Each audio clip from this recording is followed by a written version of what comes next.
The Bible mentions unicorns at least 8 times, but what is the meaning of unicorns? And as many mistranslations as the King James Version has, why do I prefer the King James Version? As far as the mistranslation goes, the appearance of unicorns in the Bible, specifically the King James Version, is attributed to a mistranslation that occurred in the Greek Septuagint and was carried forward in later versions. The original Hebrew word, reem, likely referred to a wild ox, which was then translated as monoceros, which means one-horned in Greek. So monoceros could cover rhinos and other one-horned animals. There was actually a Greek word for rhinoceros, which is very similar to rhinoceros, but I believe it was spelled with a K instead of a C. So the mistranslation then led to the use of unicorn in the King James Version and other early English translations. A really interesting thing is that when you point out that there are unicorns mentioned in the Bible, some people get really offended over this, as if believing in unicorns is just way too far. As if talking snakes, talking donkeys, and 300-mile-long underwater fire-breathing dragons and virgins giving birth is just normal stuff. But when you point out unicorns, those same people are quick to tell you that it's just silly to believe that unicorns ever existed. To be honest with you, it all sounds a bit silly and unbelievable if you interpret it as literal. The reason I prefer the King James Version is because it uses words like unicorns. It uses powerful esoteric language. And the New Testament is so direct and in your face about what you should and should not interpret as literally. You should not interpret that snakes talk as literal. You should not interpret that donkeys talk as literal, because they don't. They just don't. It's an allegory. It's obvious what's allegory and what's not allegory in the Bible. People resurrecting from the dead physically does not happen. That is an allegory. So let's talk about the esoteric meaning of unicorns. In esoteric symbolism, the unicorn represents a powerful combination of innocence, purity, and divine or spiritual insight.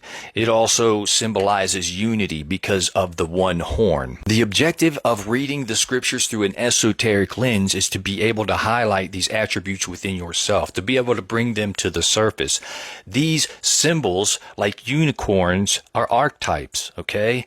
The divine prototypes that we seek to mimic, okay? They're attributes that we seek to bring out, such as innocence, purity, and divine or spiritual insight, oneness, unity. All of these things are admirable attributes and qualities that we are to seek out. A good example of this is in Numbers 23, verse 22, where it says, quote, God brought them out of Egypt. He hath, as it were, the strength of an unicorn. So if you read that literally, it means absolutely nothing. It's just some story that supposedly happened thousands of years ago. But if you learn to translate it through an esoteric lens, you learn that this is taking place within yourself. God, Source, is bringing you forth from Egypt with the power of a unicorn, okay? All of those attributes are found in yourself, and they are what will bring you up out of the depths of Egypt, because Egypt is symbolic of the lower self or the material world, okay? As opposed to the spiritual or higher self. So in the Bible, you constantly hear about people leaving Egypt, people fleeing Egypt, coming up out of Egypt. This is taking place spiritually within ourselves as we are using those attributes of those archetypes, such as unicorns, to raise ourselves up and to spiritually resurrect from our lower self to our higher self. We are literally the Christ resurrecting inside ourselves in real time when we are living this and we are practicing it and trying to do our best to bring it out of ourselves. So the main objective when reading the scriptures is to liken them unto yourselves. When you see these scenarios in these stories, imagine them taking place within yourself.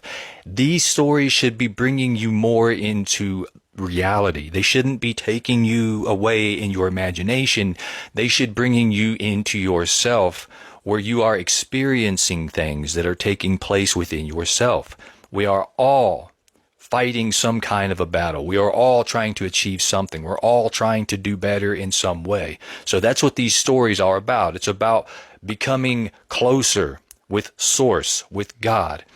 Another meaning of the horn on the unicorn is the third eye. That one horn in the center representing the third eye. The scriptures tell us, let thine eye be single to the glory of God, right?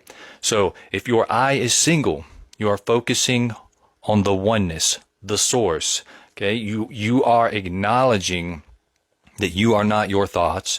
You are not your feelings and your emotions. Those things are all coming and going, but there is one thing that remains, that oneness, the solid, true identity of yourself that never changes, okay? No matter what opinions you might have that come and go, you know, you can have an opinion about something one day and then a month later say, well, I changed my mind about that, you see. But what you really are is just pure awareness, just like the unicorn symbolized purity, okay? That is true purity, is singleness of mind. Hopefully this has been edifying or at least entertaining to someone. If you enjoy this content, don't forget to like, leave a comment, share with somebody you think might be interested in this. And until next time, be ye wise as serpents.